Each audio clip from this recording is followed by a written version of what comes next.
नमस्कार, ज्ञान विज्ञान के नए अंक में आपका स्वागत है। ज्ञान विज्ञान एक ऐसा कार्यक्रम है जिसमें हम विज्ञान, प्रौद्योगिकी, आविष्कार और शोध की दुनिया के सभी महत्वपूर्ण समाचार लेकर उपस्थित होते हैं। मैं हूं स्मृति रस्तोगी। आइए शुरुआत करते हैं सुर्खियों से।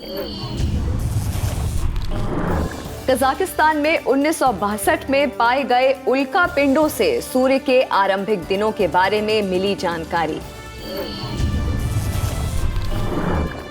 भारतीय विज्ञान संस्थान बेंगलोर के शोधकर्ताओं ने लचीले इलेक्ट्रॉनिक परिपथ को स्वयं ठीक करने की तकनीक विकसित की।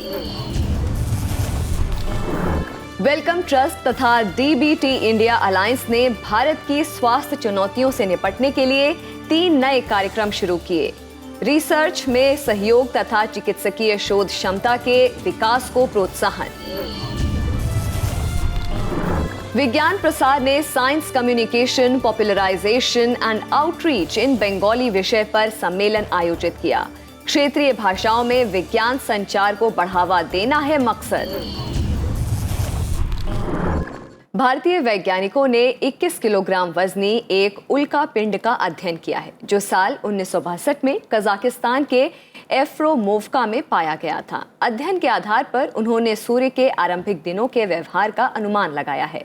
उनके मुताबिक आरंभिक दिनों में सूर्य से निकलने वाला सुपर फ्लेयर अब तक दर्ज किए सुपर फ्लेयर की तुलना में 10 लाख गुना अधिक था। सोलर फ्लेयर सूर्य की सतह से निकलने वाला उच्च ऊर्जा विकिरण है। इस अध्ययन से सौरमंडल के आरंभिक समय की घटनाओं और प्रतिक्रियाओं को समझने में मदद मिलेगी। पेश है ज्ञान विज्ञान की विशेष रिपोर्ट। अंतहीन आकाश रहस्यों से भरा हुआ है। अक्सर सुदूर दिखने वाले सूर्य, अन्य ग्रहों तथा शुद्ध ग्रहों का अध्ययन किया जाता है ताकि हम अपने विशिष्ट सौर मंडल की उत्पत्ति और रहस्यमय आकाश गंगाओं तथा ब्रह्मांड के बारे में जानकारी प्राप्त कर सकें। सूर्य के समकालिक तारे कभी कभी भारी मात्रा में ऊर्जा विकृत करते हैं जिन्हें सोलर फ्लेयर कहते हैं। इनके कारण सूर्य की चमक अचानक बढ़ जाती है। सूर्य से उत्पन्न विस्फोटों के कारण सोलर फ्लेयर की तीव्रता घटती बढ़ती रहती है। कुल विकृत ऊर्जा के आधार पर सोलर फ्लेयर को C, M और सबसे अधिक ऊर्जा वाले X वर्ग में वर्गीकृत किया गया है। तारों के आरंभिक काल में निकलने वाले सोलर फ्लेयर को प्री मेन सीक्वेंस स्टेज कहते हैं जो वर्तमान X वर्ग के सोलर फ्लेयर की तुलना में 10 लाख गुना और कभी कभार 10,000 गुना अधिक होते हैं। इन विकिरण को सुपर फ्लेयर्स कहते हैं। 450 करोड़ वर्ष पूर्व सूर्य और सौरमंडल के निर्माण के समय उत्पन्न सुपर फ्लेयर के सबूत एक प्राचीन उल्का पिंड एफ्रेमोवका में पाए गए हैं। एफ्रेमोवका उल्का पिंड 1962 में कजाकिस्तान में पाया गया था। उल्का पिंड सौरमंडल की उत्पत्ति और आरंभिक समय की जानकारी के लिए अभिलेखागार की तरह कार्य करने वाले ठोस पदार्थ होते हैं जो मुख्य रूप से मंगल और बृहस्पति ग्रहों के बीच शुद्ध ग्रह के रूप में पाए जाते हैं। डॉक्टर कुलजीत कौर तथा डॉक्टर रितेश कुमार मिश्रा का कहना है कि अपनी सुनिश्चित कक्षा से हटकर आज भी कुछ शुद्ध ग्रह पृथ्वी की कक्षा में आ जाते हैं। सौर मंडल के इतिहास की जानकारी प्राप्त करने में शुद्ध ग्रह उपयोगी होते हैं क्योंकि शुद्ध ग्रहों के अवयव विभिन्न प्रकार के तत्व तथा समस्थानिक होते हैं। एफ्रेमोवका उल्का पिंड के आकलन से वैज्ञानिकों ने अनुमान लगाया है कि लगभग 450 करोड़ वर्ष पूर्व सूर्य के जन्म लेने के करीब 5 लाख वर्ष बाद एक सुपर फ्लेयर उत्पन्न हुआ था। इस शोध कार्य के लिए हमने एक अति संवेदनशील अत्याधुनिक संयंत्र जिसे कि सेकेंडरी आयन मास स्पेक्ट्रोमीटर कहते हैं का उपयोग किया। इस प्रयोग के लिए हमने एक प्राइमरी बीम का उपयोग किया जो कि मीटराइट की सतह से आकर टकराती है और मीटराइट में मौजूद एलिमेंट को आयोनाइज कर देती है। इन आयोनाइज कणों को इलेक्ट्रिक मैग्नेटिक फील्ड से पास करके उनका आइसोटोपिक रेशियो ज्ञात किया जा सकता है जो कि सौरमंडल की प्रारंभिक अवस्था के बारे में बताते हैं। वैज्ञानिकों ने शुद्ध ग्रह के नमूने में कैल्शियम, एल्यूमिनियम या CaI की मात्रा का अध्ययन किया। कुछ शुद्ध ग्रह में पाए जाने वाले CaI सबसे पहले ठोस पदार्थ होते हैं जिनका निर्माण सौरमंडल की उत्पत्ति के समय सूर्य के समान यानी हजारों डिग्री सेल्सियस पर होता है। इनमें लिथियम 7 तथा बोरॉन 10 समस्थानिकों की मात्रा भी अधिक होती है। ये भी सौर मंडल के अतीत के बारे में जानकारी दे सकते हैं। The idea is to look at 7 beryllium, which is a short-lived radionuclide. The most important point of 7 beryllium is it has a very short half-life, and this makes it very unique because then the time scales is reduced to a yearly basis. Then you can talk about events that is taking place in 1 year's time, whereas previously we had short-lived radionuclides which had very long half-life. So in thousands of years we used to talk about the time scales. So 7 beryllium for sure tells us that the proton and the helium particles from the sun plays a very important role. So the flares that throw out the proton and helium basically produce the 7 beryllium in the protoplanetary disk itself. And we have recalculated everything to say that the energy of the sun was very high. And in that sense, the flare that occurred in very early time was million times more than what we see as of today, the flare that we see as of today.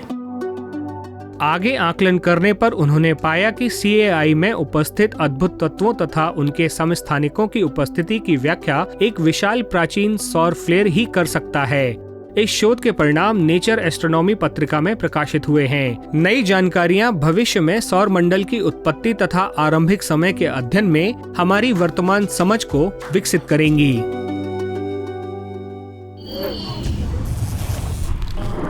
लघु व लचीले electronic उपकरणों के कई उपयोग होते हैं, जैसे पहनने योग्य उपकरण तथा स्ट्रिप थर्मोमीटर। लेकिन अगर लंबे समय तक उन्हें मोड़ कर रखा जाए तो उनके अंदर के परिपथ टूट जाते हैं। अब भारतीय विज्ञान संस्थान बेंगलोर के शोधकर्ताओं ने इस परेशानी को दूर करने का उपाय खोज निकाला है। इस टीम ने प्रयोग के द्वारा समझाया है कि किस प्रकार इलेक्ट्रॉनिक उपकरण स्वयं ठीक हो सकते हैं। पेश है ज्ञान विज्ञान की विशेष रिपोर्ट। एक संपूर्ण परिपथ में धात्विक तार बिछाने का मुख्य उद्देश्य ऊर्जा तथा संकेत प्रवाह और वितरण को संचालित करने के लिए विद्युत पैदा करना है। ट्रांजिस्टर, टेलीविजन तथा लैपटॉप जैसे इलेक्ट्रॉनिक उपकरणों में कई विशाल इंटरकनेक्ट होते हैं। ग्लूकोमीटर तथा स्वास्थ्य मानकों की निगरानी करने वाले चिप जैसे छोटे और लाने ले जाने योग्य उपकरणों में लचीले इंटरकनेक्ट होते हैं। खिंचने, मुड़ने या तापमान परिवर्तन के कारण लचीली सतह पर बने इंटरकनेक्ट को नियमित रूप से यांत्रिक बल का सामना करना पड़ता है। इलेक्ट्रोस्टैटिक डिस्चार्ज के कारण अनपेक्षित विद्युत प्रवाह न केवल पर्यावरण को बल्कि इन इंटरकनेक्ट को भी नुकसान पहुंचाता है। इसका परिणाम ये निकलता है कि उपकरण के क्रियाकलाप के समय इंटरकनेक्ट अक्सर टूट जाते हैं। नुकसान की सभी आशंकाओं को दूर करने के लिए डॉक्टर संजीव संबंदन, सह प्राध्यापक, इंस्ट्रूमेंटेशन एंड अप्लाइड फिजिक्स विभाग, भारतीय विज्ञान संस्थान बेंगलुरु ने इंटरकनेक्ट को स्वयं ठीक करने की एक नई विधि विकसित की है। इस विधि से न सिर्फ नुकसान की स्वयं पहचान हो जाती है, बल्कि बिना बाहरी मदद के समस्या का निदान भी हो जाता है। When this material, when this dispersion is packaged over interconnects or wires on printed circuit boards or integrated circuits, they behave in a very interesting manner. So when there is an open fault that occurs, or when the wire essentially breaks, this material becomes quite active, and all the copper particles will rush together to the point of the fault and automatically repair it. So that's essentially what this research is about. Doctor Sanjeev Sambandan और उनकी team ने स्वयं ठीक करने की विधि विकसित करने के लिए लगभग 4 वर्षों तक शोध किया। अंत में उन्होंने 2 इलेक्ट्रोड्स के बीच तांबे के माइक्रोस्फेयर और सिलिका तेल के मिश्रण का इस्तेमाल किया। तांबे के माइक्रोस्फेयर 5 माइक्रोन त्रिज्या वाली सूक्ष्म गोलियां होती हैं। जैसे ही बाहरी दबाव पड़ा, एक परिपथ टूट गया। विद्युतीय परिपथ ने तांबे की गोलियों को टूटे हुए इंटरकनेक्ट के दरार में धकेल दिया और नुकसान होने से पैदा हुई इस दरार में इसकी श्रृंखला बन गई। विद्युत चालकता के कारण उत्पन्न गर्मी ने इनका संपूर्ण द्रव्यमान बनाया, जो फैलने योग्य भी होता है। The first is, let's think about the environment. Okay, now you see that many of the used computers or the used printed circuit boards are simply disposed. So firstly, can we extend the lifetime of these circuit boards? And can we improve the quality of the electronics so that they can heal themselves and they remain active for a longer time? One good example is your cell phone displays. So the moment it gets a crack, the cell phone is tossed away. So can we develop a paste that you just smear on the cell phone screen and it allows it to automatically repair itself, both mechanically as well as electrically? Doctor Sanjeev Sambandhan और उनकी team का काम सराहनीय है और उनमें electronic उपकरणों में लचीलापन लाने की भारी संभावना है। ये तकनीक विमानों तथा अंतरिक्ष यानों के निर्माण में उपयोगी साबित होगी। इस शोध को engineering and physics sciences research council तथा भारत सरकार के विज्ञान एवं प्रौद्योगिकी विभाग ने वित्तीय मदद प्रदान की है।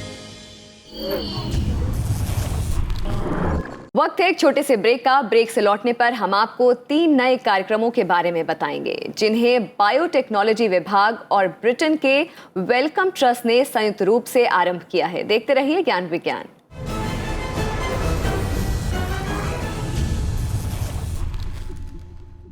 वेलकम ट्रस्ट तथा DBT इंडिया अलायंस एक धर्मार्थ ट्रस्ट है जिसका उद्देश्य जैव चिकित्सकीय शोध को प्रोत्साहन देना है। इंडिया अलायंस को ब्रिटेन के वेलकम ट्रस्ट तथा भारत सरकार के बायोटेक्नोलॉजी विभाग से वित्तीय मदद मिलती है। दोनों ने संयुक्त रूप से 3 वित्त पोषित कार्यक्रम आरंभ किए हैं जिनका उद्देश्य सहयोगात्मक शोध योजनाओं, चिकित्सकीय शोध केंद्रों तथा नैदानिक अनुसंधान प्रशिक्षण के द्वारा चिकित्सा क्षेत्र की प्रमुख चुनौतियों से निपटना है। पेश है ज्ञान विज्ञान की यह महत्वपूर्ण रिपोर्ट।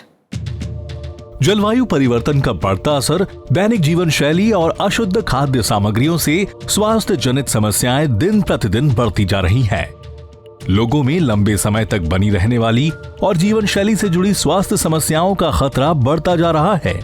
बढ़ती स्वास्थ्य समस्याओं और उनकी चुनौतियों का सामना करने के लिए और वर्तमान जीवन शैली को देखते हुए आधुनिक जैव चिकित्सकीय अनुसंधान आवश्यक है।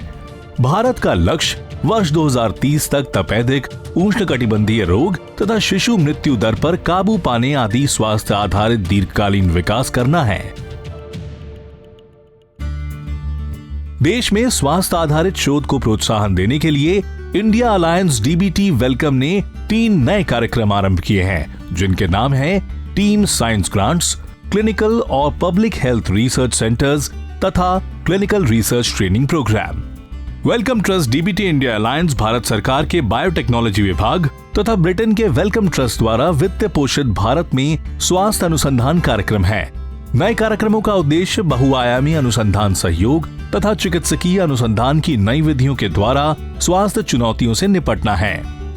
The way these grants are designed, these are going to be multi-institutional and interdisciplinary grants because anything to do with health cannot really remain in the domain of a clinical researcher or a basic scientist. It involves many other dimensions. We want different types of people to collaborate on problems that are important for the health of India. इन 3 कार्यक्रमों के द्वारा जैव चिकित्सकीय, नैदानिक तथा जन स्वास्थ्य के क्षेत्रों में अनुसंधान की संभावनाओं को पूरा करना है।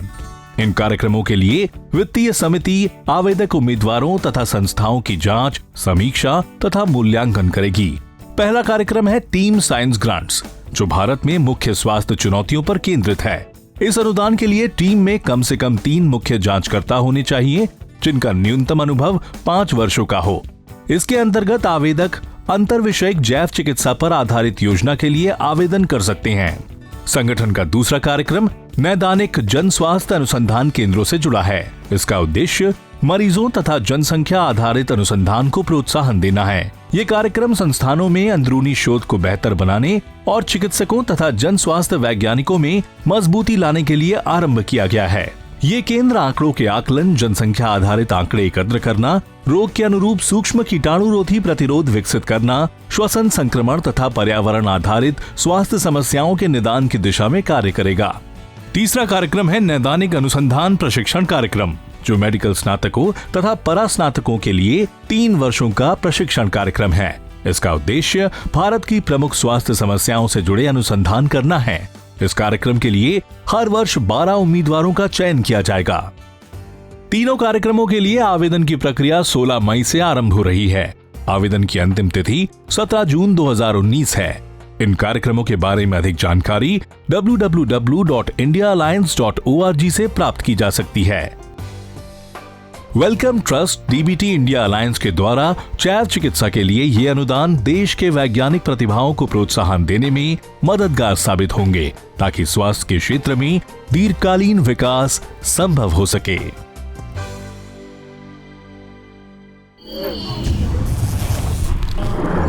क्षेत्रीय भाषाओं में विज्ञान के प्रसार को प्रोत्साहन देने के लिए भारत सरकार के स्वायत्त शासी संस्थान विज्ञान प्रसार ने पहले चरण के लिए बंगाली, तमिल तथा मराठी भाषाओं का चयन किया है। इस सिलसिले में कोलकाता स्थित केंद्रीय कांच एवं सिरेमिक अनुसंधान संस्थान में science communication, popularisation and outreach इन बंगाली विषय पर पहला सम्मेलन आयोजित किया गया, जिसमें बंगाली भाषा में विज्ञान संचार करने वाले विभिन्न संगठनों ने भाग लिया। पेश है ज्ञान विज्ञान की विशेष रिपोर्ट। दुनिया में सबसे अधिक बोले जाने वाली भाषा अंग्रेजी है। वैज्ञानिक भी अपने अकादमिक शोध तथा शोध पत्र प्रकाशित करने के लिए अंग्रेजी भाषा का ही इस्तेमाल करते हैं। अंतर्राष्ट्रीय स्तर पर शोध की मान्यता के लिए भी उसका अंग्रेजी में होना आवश्यक है। लेकिन जिन देशों में अंग्रेजी का प्रचलन कम है या नहीं के बराबर है, वहाँ बड़ी समस्या खड़ी हो जाती है।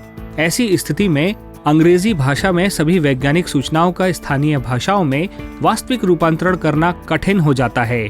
लिहाजा समाज में विज्ञान का प्रसार उसी भाषा में होना चाहिए जिस भाषा में समझना अधिकांश लोगों के लिए सरल हो। जब तक भाषाई बंधनों से मुक्ति नहीं मिलती, तब तक विज्ञान का सुचारू प्रसार नहीं किया जा सकता। इस समस्या के निदान के लिए भारत सरकार के विज्ञान एवं प्रौद्योगिकी विभाग के साथ कार्यरत स्वायत्त शासी संस्थान विज्ञान प्रसार ने भारतीय भाषाओं में विज्ञान को लोकप्रिय बनाने के पहले चरण में बंगाली, तमिल तथा मराठी भाषाओं का चयन किया है। इसी सिलसिले में कोलकाता स्थित केंद्रीय कांच एवं सिरामिक अनुसंधान संस्थान में science communication, popularisation and outreach इन बंगाली विषय पर पहला सम्मेलन आयोजित किया। We did our recce, we did our initial run around of finding these resources, these bodies, these institutions that have been working in science communication, popularization and extension for a long time.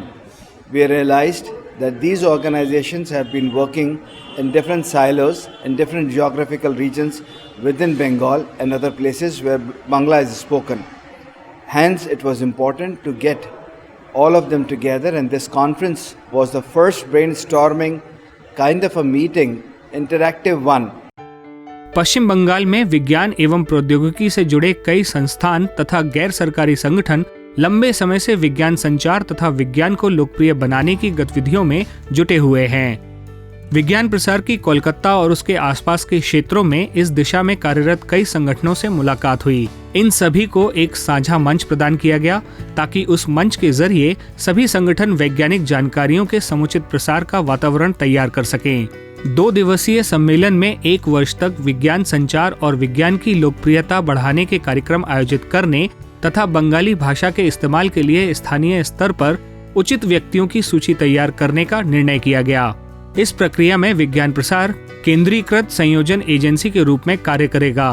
विज्ञान प्रसार पश्चिम बंगाल में विज्ञान एवं प्रौद्योगिकी के विभिन्न संगठनों के साथ संयोजन करेगा तथा कुछ मामलों में स्थानीय स्तर पर आयोजनकर्ताओं के माध्यम से मदद करेगा।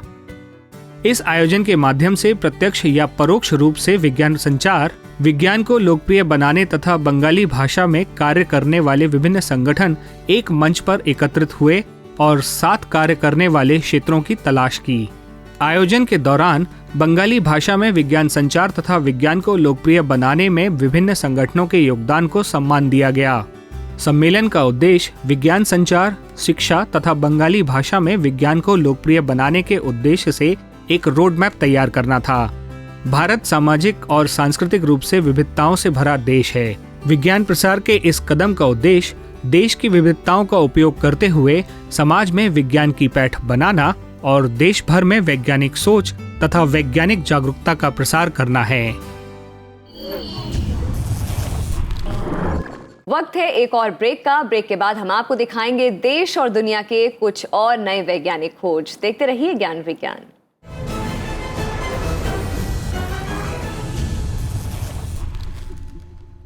ब्रेक के बाद आपका स्वागत है और आइए अब तेज रफ्तार से नजर डालते हैं देश और दुनिया की कुछ और दिलचस्प वैज्ञानिक गतिविधियों पर। वैज्ञानिक तथा औद्योगिक अनुसंधान परिषद के अंतर्गत कार्यरत हैदराबाद स्थित कोशिकीय एवं आणविक जीव विज्ञान केंद्र के वैज्ञानिकों ने इकिडनाथ स्तनधारियों में सूक्ष्मजीवी रोधी प्रोटीन को अलग करने में सफलता पाई है।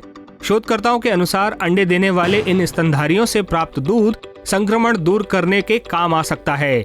दूध में एक प्रकार का प्रोटीन होता है जो संक्रमण के इलाज के लिए कोशिकाओं में उपस्थित कीटाणुओं को नष्ट कर सकता है। इस खोज से दूध देने वाले जानवरों में होने वाले मैस्टाइटिस संक्रमण के खतरों से निपटा जा सकता है। ये शोध बायोकीमिया एट बायोफिजिका एक्टा बायोमेम्ब्रेन्स में प्रकाशित हुआ है। Neurobiology of learning and memory पत्रिका में प्रकाशित एक नए अध्ययन में सामने आया है कि अवसाद किस प्रकार मनुष्यों की याददाश्त को प्रभावित करता है। इस अध्ययन के लिए राष्ट्रीय मानसिक स्वास्थ्य और स्नायु विज्ञान संस्थान यानी निम्हांस में भर्ती एक ध्रुवीय तथा द्विध्रुवीय अवसादग्रस्त रोगियों पर प्रयोग किए गए। इसके लिए शोधकर्ताओं ने कुछ समय के लिए रोगियों के याददाश्त की जांच की। शोध के परिणामों से पता चला कि अवसाद ने किस प्रकार रोगियों में तथ्यों से जुड़े याददाश्त पर असर डाला। इस अध्ययन से परेशानियों के कारण मस्तिष्क की संरचना में परिवर्तन का आकलन करने में भी मदद मिलेगी। ये शोध बेंगलोर स्थित राष्ट्रीय जीव विज्ञान केंद्र यानी NCBS के वैज्ञानिकों ने किया। वैज्ञानिकों ने मस्तिष्क के संकेतों से बोलने की विधि विकसित की है। वैज्ञानिकों ने वार्ता को डिकोड करने के लिए एक आभासी कृत्रिम आवाज प्रणाली विकसित की। इसके लिए मांसपेशियों पर जोर देने की आवश्यकता नहीं होती और ये एपिलेप्सी जैसे स्नायु से जुड़ी बीमारियों में रोगियों के लिए मददगार साबित हो सकता है। इस शोध के लिए मस्तिष्क मिर्गी के रोगियों पर इलेक्ट्रोड आरोपित कर नैदानिक परीक्षण किया गया। शोध के बारे में विस्तार से नेचर पत्रिका में प्रकाशित किया गया है। लगभग 5 करोड़ वर्ष पहले भारतीय उपमहाद्वीप के एशिया से टकराने के कारण समुद्रों में ऑक्सीजन की मात्रा बढ़ गई। टकराव के कारण समुद्री जीवों की पारिस्थितिकी में परिवर्तन हुआ। समुद्र में नाइट्रोजन की मात्रा का अध्ययन करने के लिए समुद्री जीवाश्मों पर किए गए शोध से ये बात सामने आई। इस शोध को अमेरिका के प्रिंसटन यूनिवर्सिटी के वैज्ञानिकों ने संपन्न किया। विज्ञान के इतिहास में इस सप्ताह हम याद कर रहे हैं तंत्रिका विज्ञानी जॉन एकल्स को, जिनका जन्म 27 जनवरी 1903 को ऑस्ट्रेलिया में हुआ था। उन्हें सूत्र युग्मन पर शोध के लिए वर्ष 1963 में नोबेल पुरस्कार से सम्मानित किया गया। सूत्र युग्मन तंत्रिका की कोशिकाओं तथा मस्तिष्क के बीच संकेत प्रवाह में मदद करता है। अपने शोध में उन्होंने ये भी बताया कि किस प्रकार तंत्रिका और मांसपेशियों के बीच संकेत प्रवाह होता है। उनके कुछ अन्य शोधों में मानव शरीर में एसिटिल कोलिन नामक रसायन की भूमिका शामिल है। अपने उत्कृष्ट शोध के कारण उन्हें वर्ष 1941 में रॉयल सोसाइटी लंदन का फेलो चुना गया। 2 मई 1997 को 94 वर्ष की आयु में स्विट्जरलैंड में उनका निधन हो गया। तंत्रिका पर उनके आरंभिक कार्य ने मस्तिष्क का क्रियाकलाप बेहतर तरीके से समझने में दुनिया भर के तंत्रिका वैज्ञानिकों की मदद की है। इस सप्ताह के ज्ञान विज्ञान के एपिसोड में इतना ही। ये एपिसोड आपको कैसा लगा, इसके बारे में अपने विचार हमें जरूर भेजें। आप अपने सुझाव हमें हमारे ईमेल पते news@vigyanprasar.gov.in पर भेज सकते हैं। आप पत्र द्वारा भी हमें सुझाव भेज सकते हैं। हमारा पता है विज्ञान प्रसार, C24, कुतुब इंस्टीट्यूशनल एरिया, नई दिल्ली 110016। अगले सप्ताह हम फिर मिलेंगे विज्ञान की नई खोज, आविष्कार और समाचार के साथ। तब तक के लिए नमस्कार।